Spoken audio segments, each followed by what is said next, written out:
जो हमारा खास पहला जो आदमी है वो एमडी मकफूर आलम, वो हमारे पास आए। एक बार उसके लिए जोरदार ताली। उन्होंने मुझे कहा कि मन्नान जी, आप सिलाई के काम करते हुए एक कंपनी में आप शामिल हो सकते हैं, इसमें कुछ एक्स्ट्रा इनकम लीजिएगा।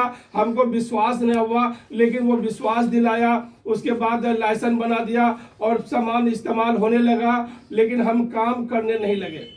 और काम नहीं करने लगे इसलिए कि ये लेग वेग जो बात अभी सुने ना कि ये दूसरा लेग में जोड़ दिया, यही बात। तो अब एक दिन वो बोला तो हम कहे देखिए हम आरसीएम में काम नहीं करेंगे, अब हमको फल्ला लेग में क्यों न रखे, ये लेग में क्यों रख दिए।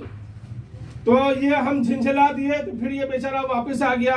एक दिन वो दिन आया कि मसूद भाई जो है कि उसको लेके आया, और मसूद भाई को भी हम वही बात कह दिए जिसमें वो ये बात बोला कि मन्नान जी, आप ये लेग वो लेग कुछ न होता है, आप जहां पर है वहां से दोनों लेग आपका होता है। ये बात हमको बताया। तो हम तो आपको दिशा ही बता सकते हैं। आप यहां छोड़ के किसी टीम में जाइएगा, सिर्फ आपको ही मेहनत करना पड़ेगा। कहीं भी जाइएगा तो आपको ही मेहनत करना पड़ेगा। अब दूसरे का मेहनत किया हुआ पर अगर आप फख्र कीजिएगा तो वो कोई मेहनत न होता है।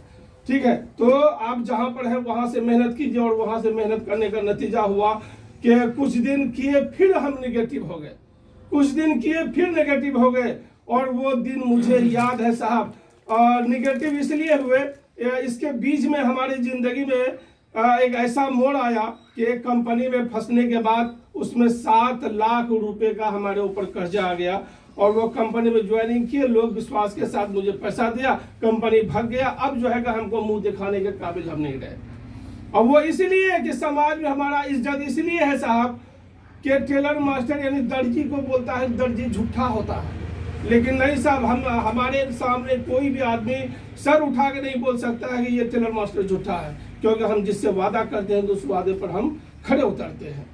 तो ये इज्जत बना हुआ था, उसके वजह से एक कंपनी में शामिल हुआ। और वो कंपनी जो है कि 7 लाख रुपए 3 महीना में लिया, और वो कंपनी तुरंत भाग गया। अब भाग गया तो हमको मुंह दिखाने के लायक नहीं थे कि हम क्या करेंगे। यहाँ तक साहब कि हम सोच लिए थे कि इस दुनिया से चला जाना बेहतर है ये बेइज्जती से, यहाँ तक भी हम सोच लिए थे। और ऐसे परिस्थिति में, ऐसे हालत में हमारे जिंदगी में फरिश्ता ही नहीं बल्कि बहुत बड़ा फरिश्ता बन के जो है उभरा, वो मसूद सर हैं, जो एक बार उसके लिए जोरदार ताली। उन्होंने हमारी जिंदगी में आके हमको ये बात कहा, मन्नान जी आप आरसीएम में काम कीजिए या नहीं कीजिए, आप जो जिस हालात से गुजरते हैं उस हालात से गुजरने के लिए वो आप ही को झेलना पड़ेगा। लेकिन मेरा